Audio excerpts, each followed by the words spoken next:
Welcome to Drop a Gem TV. I'm your host, Gem Star in the building. Was good. Peace, everybody, all over. You know what I mean? I'm out here in Atlanta. Look like it's cloudy. Look like it want to rain. I'm not sure it is. You know what I'm saying? On a Tuesday. But yeah, yo, I was looking at YouTube, and the topic for today, after what I seen, is be careful who you let in your life, yo. Be careful who you let in your life. Just meditate on that, you know what I mean? Everybody that you think is cool ain't cool. Everybody that come with a smile is not your pal, you know? There's so many ways that people want to try to set you up, and the easiest way to set you up is to be cool with you. If they cool with you and show like they peace, you know, that's the easiest way to catch you off guard and ransack you, you know what I mean? Never let them know what your left hand and your right hand is doing. Keep them far apart. That means if you making money, stop pillow talking to your females. Stop letting them know your moves, how much you making, where you put your stuff at. You keep that stuff to yourself. Stop being on Front Street all the time, holding your cash and holding your money. You know what I'm saying? Because people watching. They seeing where you go. They seeing everything you doing with your hands. They following you. You know, when you ain't even paying attention. They see who you affiliated with. And that's how they set up and rob you. You know, keep your money in accounts. Stop carrying all your money and life savings with you trying to front. You know, to impress people who don't even care anything about you. Be it all on Facebook. You know what I'm saying? Instagram, all of that stuff. Starting in front. Now, the reason why I brought this stuff up, you know what I'm saying? It's because I was looking at our YouTube again, and this dude named Alpo Martinez. For those who don't know, if you watch the movie Paid in Full, he's the dude that pretty much he's the dude that Cameron played in the role Paid in Full. All right, he played Rico. Rico was his character as Alpo, okay? For those who don't know. Alpo was Ace's man in the movie, okay? Ace was AZ Day, you know what I'm saying, in real life, okay? He was a runner for Ace. Alpo, he from the west side. He came looking for Ace because her Ace was making that money, you know? And which is AZ, so I say he was a runner for him, pretty much, you know? Back then, they were a legendary group. You know what I'm saying? They called Mob Style. It was making millions and millions and millions of dollars, millions upon millions. They were the youngest kids that was documented of making all that type of money out there in Harlem. It was 14, 15. You know what I'm saying? They were like young street legends.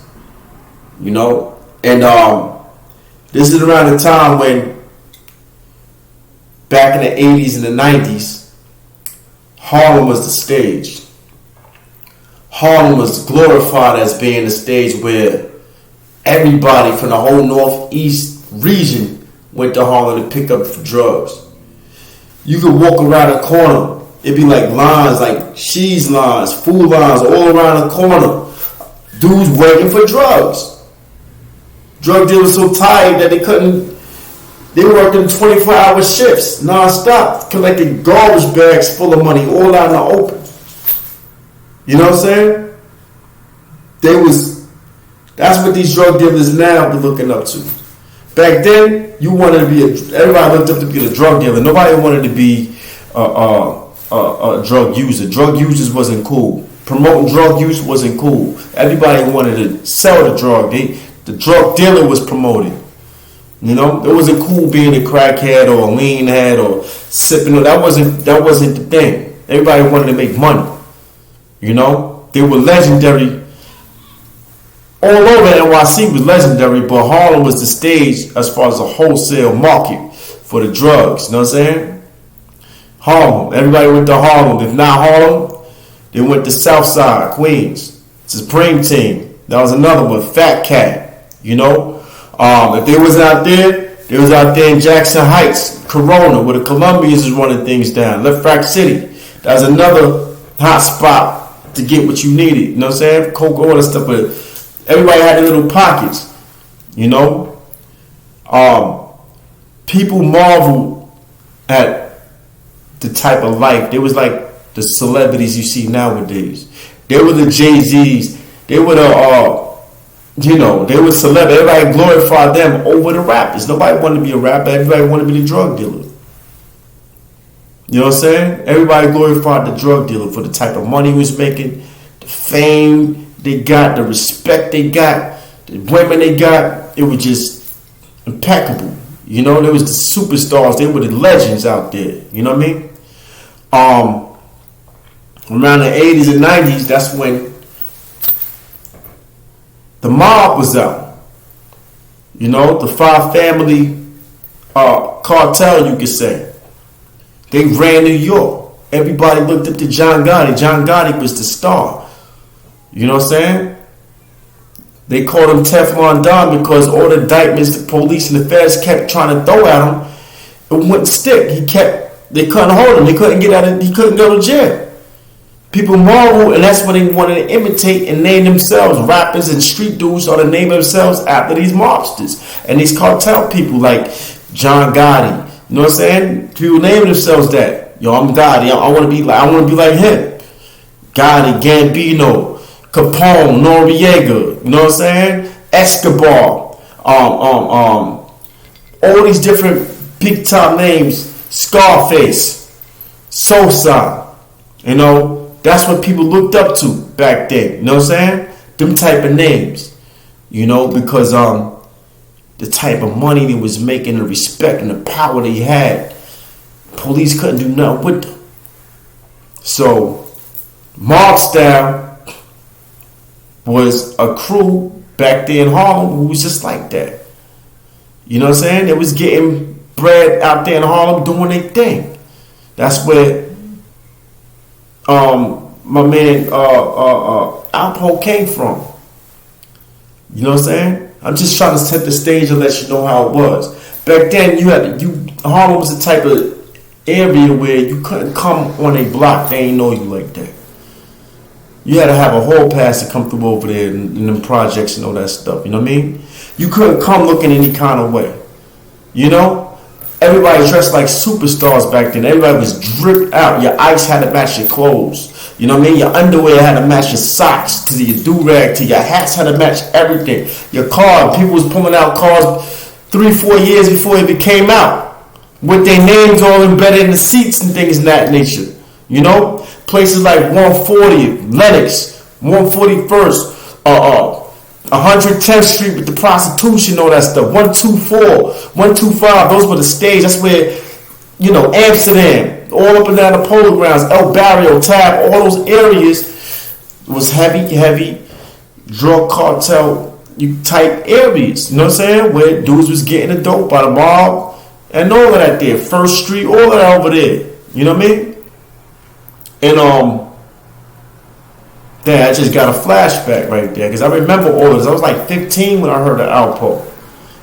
I remember his name. People used to talk about him in rap songs. People used to talk about him all on the streets. Alpo and all that stuff. You know what I mean? Alpo's known for turning on his best friends. Rich Porter, Demencio, getting them killed. You know what I'm saying? He served his time. He did his time. He did his 25. He got locked up in the 90s. You know? He turned on the whole DC. Wayne Perry looked out for him. They Wayne Perry serving life in jail. You know? Big Face Gary, I think his name was. Big Head Gary. All the dudes that was known to be killed. All that stuff. But look, Alpo told the story. And it was legendary to the point where, you know, he's getting a serious, he's going to get a serious bag for it, for his story. This is going to be a movie. If you think BMF was ill, this right here is just as up as BMF was. The Alpo story, the whole Mob Style, that story, just like the Supreme Team story. These stories is just as big as BMF is on Netflix right now. with Fat Cat and all that stuff. You know what I'm saying? All that stuff is just like that. Just like that. You know? But it's sad that we glorify crime like this. It's sad that the victims got to be reminded over and over and over again of how their loved ones passed away. They should be reminded on that. That ain't nothing cool on that. You glorifying that. You creating a cycle. You putting a seed in their head to influence these little boys out here to imitate the thing that you did, to create a never-ending cycle, a rotating cycle over and over again, to teach us to be grimy, thinking it's cool that you could just murder your own friends and tell on them and get out of jail like you see 6ix9ine. Like this stuff is glorified. Ain't no honor amongst thieves. That's what I'm trying to tell you. Ain't no honor amongst things. Never let your left hand know what your right hand do. You're not supposed to trust nobody in them type of lifestyles. If you see anybody that surrounds you look sneaky and shady, this, that, and the third, and your third eye is going, 9 times out of 10 of y'all. Dudes, you know what I'm talking about, the ones who are all quiet, hardly give you a halfway handshake, always watching your every move, always on their phone, texting back and forth, hardly no verbal conversation with you. You know what I mean? Talking on the low with their man, whispering all the time. Them sneaky type dudes, and you got them ones, the loudmouth dudes all in your face. Trying to see what's good with you. Smile and act like you the best of friends. Them the ones that set you up all the time, just like the females. I lost and know a lot of countless people growing up who got set up by the people they trusted. People they trusted. It should be some sort of compensation for the family of all these victims. If he's getting a bag like that, then they should be compensated through a civil action lawsuit. Okay?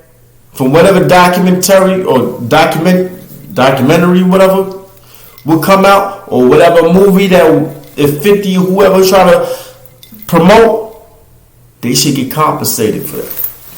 Because they shouldn't be reminded over and over again about how their loved ones died. You know what I'm saying? Stuff like that in the 80s with Alpo and Boy George up in the Bronx, Big Fritz in LA and all them dudes out there in Harlem. It shouldn't be glorified, man. Should be glorified. You teaching these kids that it's cool to snitch. You teaching these kids it's cool to murder your own friends. Where do we end? When does it end? You know what I mean? When does it end?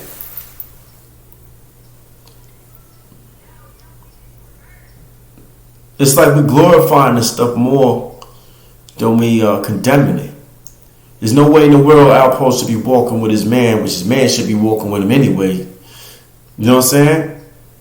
Across the red carpet, getting celebrated for what he did. You should be frowning and sincerely apologizing and trying to change up his image, trying to be on low, because dudes is watching. Family members, enemies is watching.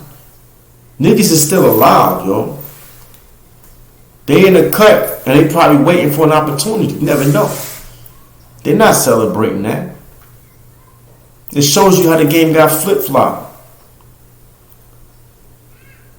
That's not cool to be celebrating death of your loved ones. Glorifying, I mean, just death, period. It ain't cool to be celebrating a murderer like that. That's how backwards this game got, man. You know what I mean? Never let your left know what your right is doing. Stop being on Facebook, Instagram, on Front Street all the time, showing everything you got to people who don't like you, who don't even care nothing about you. Nobody working like that right now. They ain't even trying to work. You a plate. You keep fronting on Instagram, you're going to be the next one on Instagram talking about RIP. That's all I'm saying, man. Alright, easy.